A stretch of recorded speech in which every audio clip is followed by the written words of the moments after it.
Well, as you know, early this morning, we put out the Amber Alert for this baby, 7-month-old baby that unfortunately was put at risk by his mom. 30-year-old suspect that fled from authorities. My understanding was that CPS attempted to come in, to contact her to execute a writ of attachment for that baby. She fled. It was in the 12,000 block of Atkins Road near St. Hedwig, Atkins area.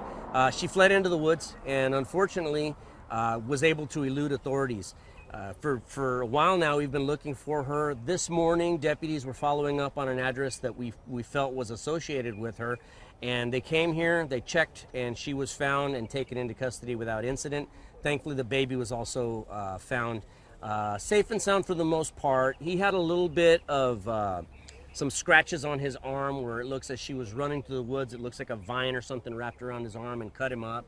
But overall, the baby's in good health. He was taken as a precaution to Children's Hospital of San Antonio by EMS, but overall, he's doing well.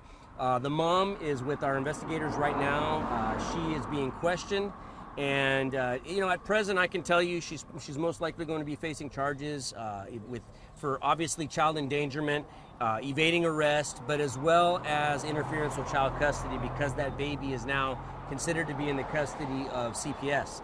And so we're hoping that this baby, ends up well, ends up being taken care of. Unfortunately for this mom, she's on her way to jail.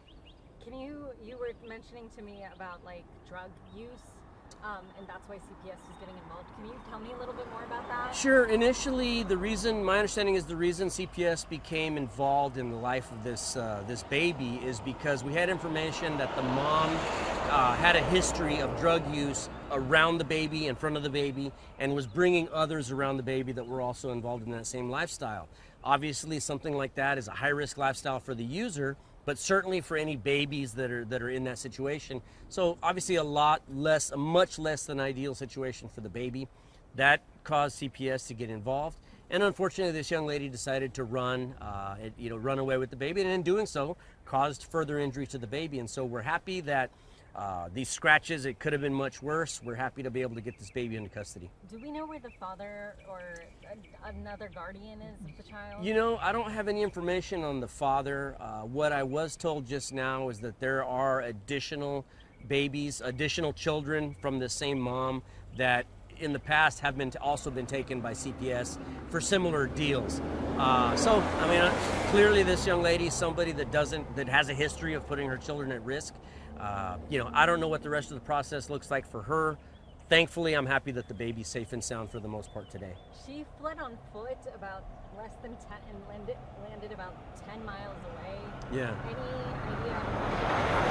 That I don't know how she got here. I mean, that's certainly something that we're asking those questions now. There were several other adults found in the residence. At this point, I can tell you it's a distinct possibility they may be facing charges as well. The information that we had is that this young lady was making a plan to flee to El Paso to further elude authorities. And so I can tell you that if there's anybody that assisted her in trying to make good on that escape, it's highly likely they're going to face charges. And then also,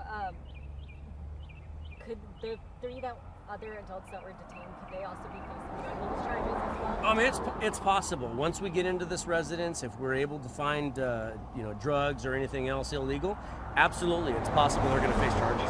How long is left on this investigation, Sheriff Samuels? Are you pretty much wrapped up? Well, no, I think we're going to be out here for the better part of the day. Certainly, as we continue to interview people, it's possible this may develop into something else. Earlier, we thought we had a stolen vehicle in the back of the property, but as it turns out, it's at the very least, it's a stolen license plate on a vehicle. So again, somebody may be facing charges in association with that. Is there anything I missed? We got it.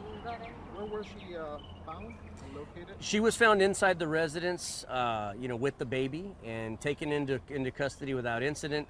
Thankfully, as I mentioned, the baby's got some minor scratches on his arm, but overall, he's doing well. Which resident was it? Because I see a property. I see a gate. I think it's this. I believe it's this one here. And it's this one right here. I believe so. How many people were in there? I believe it's 3 adults plus the baby. Okay. And they might be facing charges. They may be facing charges, yes, sir. So 10 miles. She went from here to there. Well, she was in off of near Atkins, so yes, it was quite a distance. I don't know how she got here, who helped her, but certainly anybody helping her elude authorities could be facing charges. So chances are she probably was helped. Oh, absolutely. There was some people that helped her out, and again, I believe the residents here knew that she was wanted by law enforcement. They knew that we wanted to get our hands on that baby and get him safe and sound, and even then, they helped her out. So it's possible. Did you get a tip for this? Was this a tip? No, this was one of the addresses that we knew to continue to check, and so this morning our deputies were following up, just, rechecking addresses we'd already checked, and sure enough, they found her. How'd they find her? Did they hear the baby crying or something? Or No. was it just like, hey...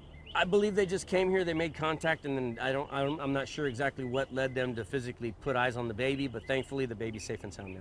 Now, are you needed a warrant to go in there, or you were able to... No, I believe that's what we're in the process of doing, is getting a search warrant to enter the premises and search it. So baby's okay, went to the hospital, minor scratches. Yeah, we took him to CHOSA. EMS transported him to CHOSA for us. Thankfully, it's right next door to a fire station, so EMS was able to get that baby over to CHOSA, and they sent me some pictures of the baby in the back of the ambulance, and he looks good. He looks like a happy, healthy baby, other than a couple scratches on his arm. Talk about the challenges you guys face sometimes when Amber Alerts, come up. Well, certainly it's a terrifying situation for all involved. This morning myself, I was up at the crack of dawn, doing paperwork, and heard the Amber Alert come out on my phone. My daughter was up getting ready for work as well. You hear that sound. It's a very distinctive sound. It's a loud, obnoxious sound coming out of your phone. We do that for a reason, because it's important. It's a high priority case for everybody. So certainly, anytime that comes out, your heart sinks as a member of law enforcement, and the best that you can hope for is what happened today. We get that baby back into custody. He's safe and sound. Few minor bumps and bruises, maybe some scratches, but overall that baby's happy and healthy, and the person responsible for putting him in harm's way on a continuous basis is on their way to jail. Sheriff Salazar, did you have reason to believe that the baby would be found safe in this situation? Well, at this point, you never know. In a situation like this, you always hope for the best, you prepare for the worst. In this situation here, I think it worked out as best as could possibly be expected. The baby is at the hospital, safe and sound, getting the help that he needs, and mom is on her way to jail, unfortunately. Okay? Age of the mom? We have the age. She's 30. She's 30. Yes, sir.